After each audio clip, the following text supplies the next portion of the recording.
Go follow me over on Twitter for more content. I'm doing a giveaway at 4,000 followers. Thank you. Heading into the 2023 season, it was pretty clear who the best built team in the National League Central was.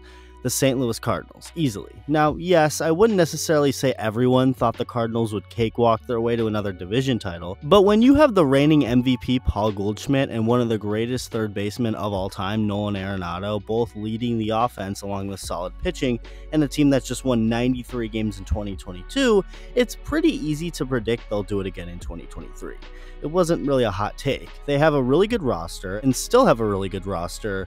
Yet, as things currently stand, the St. Louis Cardinals are the worst team in the National League.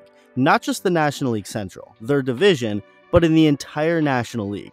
To put it simply, they have been really bad, and some big changes could be happening soon with the roster and this team's future. If you're part of the 70% of viewers not subscribed, make sure to hit that button if you enjoy the content. Thank you. It's pretty clear the Cardinals will not be doing anything this year come October. I mean, when you're 16 games back of 500, things look pretty bleak, as they should be.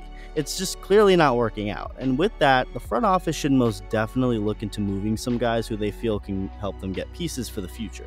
As far as the pitching goes, which is the biggest mess on this Cardinals team in 2023, I don't really know who would get dealt. I mean, there's some names in this group who have been somewhat good, like Jordan Montgomery, and yeah, that's about it. That's the best you're going to get out of this Cardinals pitching staff right now. In other words, whatever pitchers the Cardinals trade, they're obviously not going to get any big package for them, but that's where the hitters come in. The Cardinals do have a lot of young hitters, so it's not like they necessarily have that many options to trade because you shouldn't be dealing too many of the guys who will be there for your future.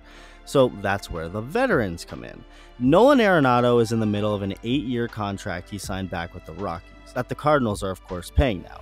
Arenado actually had the option to opt out of his contract this past offseason to hit the free agent market, but decided not to, something many think was a mistake for him personally. If Arenado did use his opt-out, he would have been leaving $144 million on the table, but very well and probably would have gotten more money in free agency, either with the Cardinals or with another team. According to the man himself, he didn't opt out because it wouldn't have felt right to him to leave the Cardinals after just 2 years.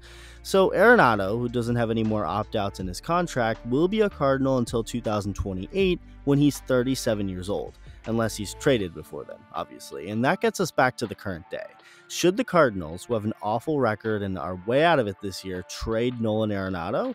He's still arguably in his prime, is one of the greatest third basemen of all time, and they'd obviously get a lot for him. No, they shouldn't. Nolan Arenado is 32 years old, so yeah, he may be on the wrong side of 30, but he's also still young enough as a player to the point where the Cardinals should be able to count on him for the next several years to be a productive all-around player. From opening day this year through May 10th, Arenado was not a good hitter. In fact, he was really bad, hitting .233 with a .620 OPS. Ever since May 12th, Nolan Arenado has hit .336 with an OPS well over 1,000, connecting for 10 home runs. He's been awesome at the plate since his slow start. He's back and continuing to show that he's a likely future Hall of Famer. He's an established big league third baseman, and I just don't think the Cardinals should trade him and hope they get pieces that will work out for the future. They got a guy who's great and who can help them for the next 4.5 years, and that guy is only 32. That's not that old, and there's no reason to think Arenado won't be good through these next 4.5 years. As for Paul Goldschmidt, Arenado's teammate across the diamond over at first base, I think he most definitely should be traded. Paul Goldschmidt is 35 years old, so 3 whole years ahead of Arenado. Now that doesn't mean he's in decline or anything now that he's in his mid-30s. Goldschmidt literally just won an MVP award last year because he was clearly the best hitter in the National League. He was ridiculous, and he's only gone on to have a really good year at the plate here in 2023. But here's the #1 reason St. Louis has got to move him.